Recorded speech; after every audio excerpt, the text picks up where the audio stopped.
So hello everyone, this will be the lecture 2 for profit loss and discount. I hope आपने lecture 1 को अच्छे से देख लिया होगा और उसको अच्छे से रिवाइज भी कर लिया होगा, जो मैंने बेसिक सी टर्मिनोलॉजीज उसमें बताई थी। ठीक है, तो उन टर्मिनोलॉजीज का काफी यूज होने वाला है इस लेक्चर में और कुछ अच्छे क्वेश्चंस भी करेंगे हम। So let's begin. तो क्वेश्चन क्या बोल रहा है, if a man were to sell his wrist watch for ₹720 he would lose 25%। ठीक है, what price must he sell at for to gain 25%। ठीक है, तो यहाँ पर एक शब्द यूज हुआ है गेन। गेन का मतलब भी होता है प्रॉफिट। ठीक है, तो क्वेश्चन अपने को क्या बोल रहा है कि अगर कोई आदमी ना अपनी घड़ी बेचता है 720 रुपए में, तो उसको लॉस कितने का होता है? 25% का। तो उसको किस प्राइस में बेचना चाहिए, सेलिंग प्राइस कितनी रखनी चाहिए कि उसको 25% का उसको प्रॉफिट हो जाए। ठीक है, तो 25% का लॉस हो रहा है, मतलब कि वो 100 में से 25 यानी कि 75% में वो बेच रहा है। कॉस्ट प्राइस उसको जितने की भी पड़ी, उसका क्या बोलते हैं, कॉस्ट प्राइस की 75% में वो बेच रहा है घड़ी को, और उस 75% की वैल्यू अपने को कितनी दे रखी है? 720 रुपये दे रखी है। तो कॉस्ट प्राइस की 75% अपने को दे रखी है 720 रुपये। ठीक है, तो कॉस्ट प्राइस निकालने के लिए कॉस्ट प्राइस कितनी होगी? 100%। 100% निकालने के लिए अपन क्या करेंगे, इसको 3 से कैंसिल करते हैं, 3 25 टाइम्स, और ये होगा 3 240 टाइम्स। तो 25% ऑफ कॉस्ट प्राइस कितनी आ रही है अपने पास? 240। ठीक है, 25% क्या बोलते कॉस्ट प्राइस की अपने पास आ रही है 240, तो 100% कितनी आएगी? दोनों में इंटू 4 कर दो, तो 100% की वैल्यू अपने पास कितनी आई? 240 इंटू 4 960। ठीक है, तो कॉस्ट प्राइस अपने पास कितनी आ गई? 960। और अपने को 25% का अपने को गेन चाहिए, यानी कि प्रॉफिट चाहिए। तो कॉस्ट प्राइस का 25% कितना हुआ? 960 इंटू 1/4। मल्टीप्लाइंग फैक्टर यूज किया मैंने यहाँ पे, तो ये होगा 1/4 ऑफ 960। 4 1 जा 4 240 जा। तो अपने को प्रॉफिट कितने का चाहिए? 240 का। कॉस्ट प्राइस कितने का अपने को पड़ी, कितने की है? 960 की। तो इसमें इसमें 240 रुपये अगर अपन बढ़ा के बेचेंगे तो अपने को 25% का प्रॉफिट मिल जाएगा। तो ये हो जाएगा 0 0 1200 रुपए की अपन सेलिंग प्राइस रख रहे हैं, तब अपने को 25% का प्रॉफिट मिल जाएगा, 1200। ओके, सो नेक्स्ट क्वेश्चन की ओर बढ़ते हैं। क्वेश्चन क्या बोल रहा है अपने को, a shopkeeper sold an article at a loss 10%। Instead, if he had sold it for ₹1250 more, he would have made 15% profit. Okay, find the cost price at which he bought the phone। ठीक है, तो इस question में कुछ errors है। तो ये होगा सीई नहीं होगा, कॉस्ट प्राइस होगा सीपी, है ना।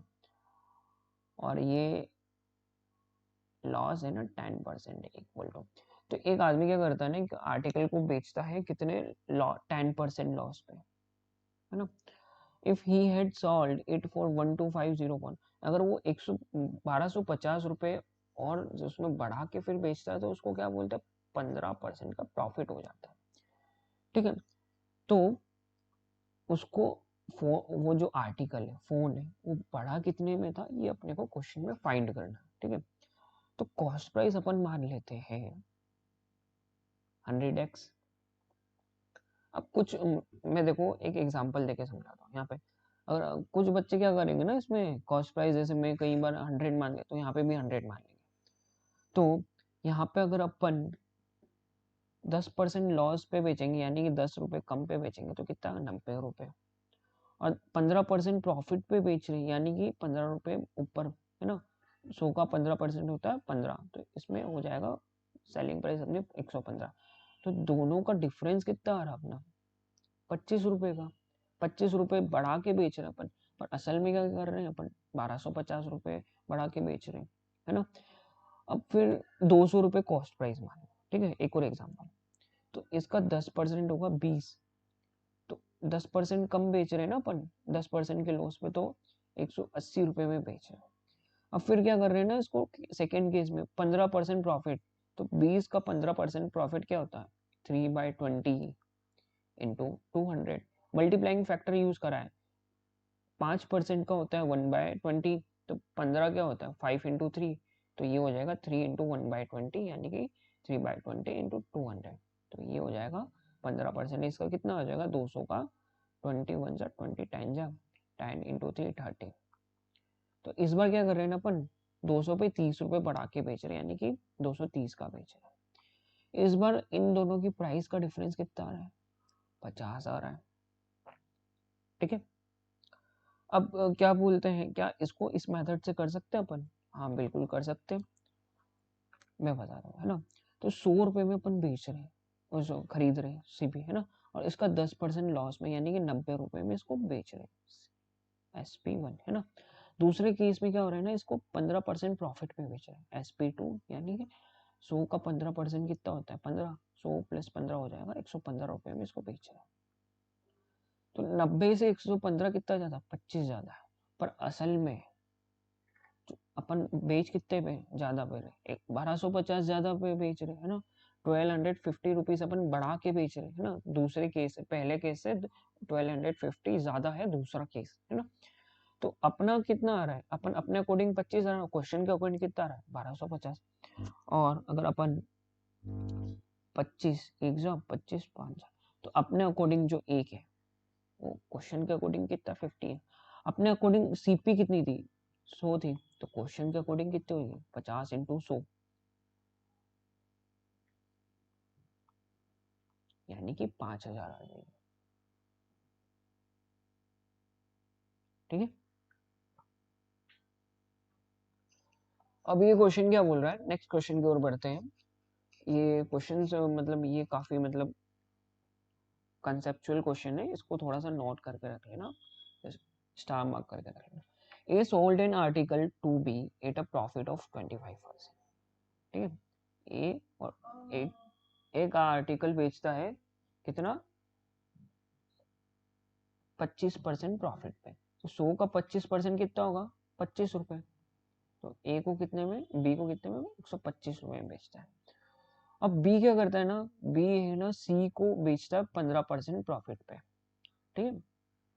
15% प्रॉफिट का क्या बोलते हैं 125 इंटू 15% निकालेंगे 3/20, 5% का क्या बोलते हैं मल्टीप्लाइंग फैक्टर होता है 1/20, तो 15% का होगा कितना 3/20, दोनों तरफ 3 से मल्टीप्लाई, तो इसका क्या बोलते हैं प्रॉफिट अपन कितने पे बेच रहे हैं इंटू 3/20, तो ये 25 टाइम्स 5 4 या 20, तो 25 इंटू 3/4, ये हो जाएगा 25 इंटू 375/4, ये हो जाएगा कितना 72 18, और क्या बोलते थे 18.75, तो 18.75 का फायदा हो रहा है बी को, ना 18.75, यानी कि 143.75 पे किसको बेच रहा है डी को, है ना।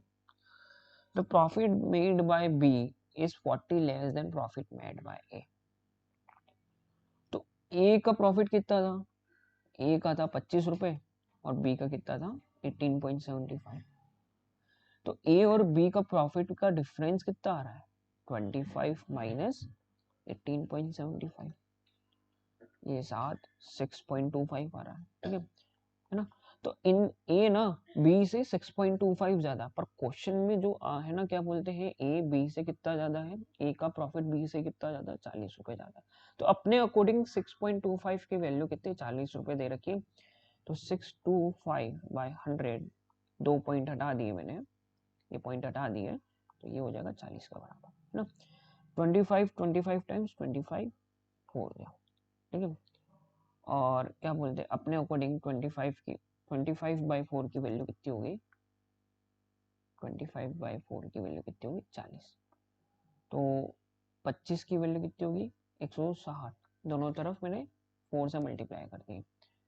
और अपना क्या बोलते हैं, ए के कॉस्ट प्राइस कितनी थी, 100 रुपये थी, तो दोनों इसको अपने अकॉर्डिंग 100 रुपये थी, तो अपने अकॉर्डिंग 100 बनाने के लिए इन दोनों तरफ अपन 4 से मल्टीप्लाई कर देंगे।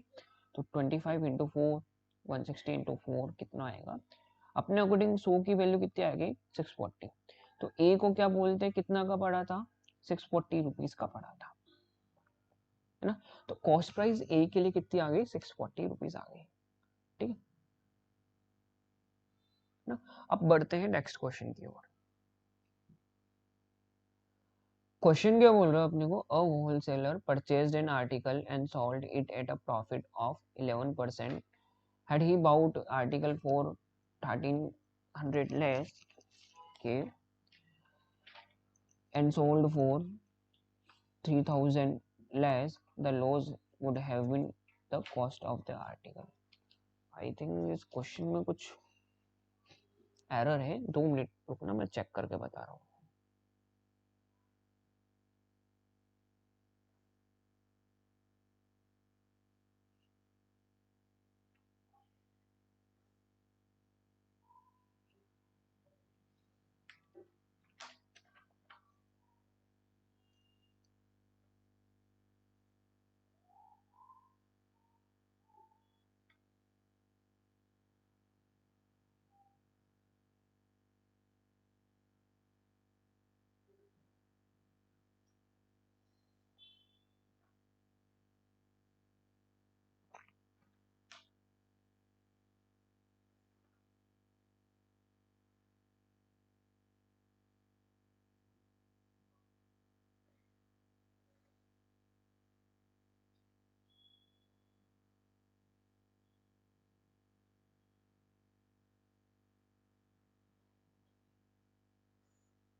दो मिनट में जस्ट बता रहा हूँ, 1 मिनट।